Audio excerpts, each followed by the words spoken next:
eskwela.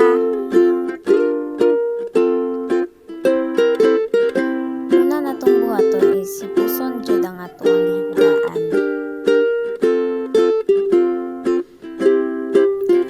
Then magwash ta sa atong mouth para fresh o ganahan sad ta mo smile.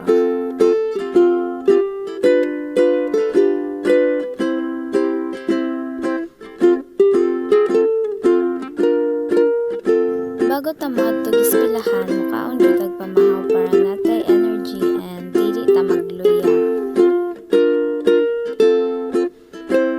Then maligo para dili ta manimaho. So padulong na kag eskwelahan ani guys.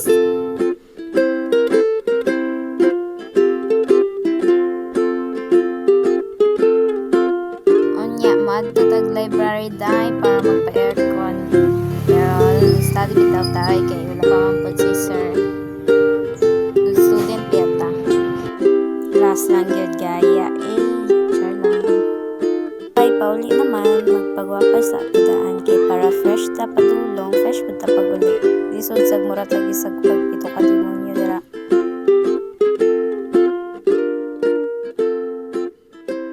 Yes, uli na gyud.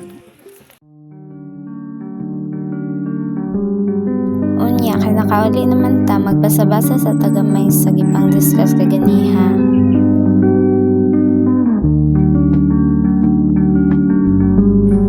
Kaya naman tag-study, magpaway sa takadali.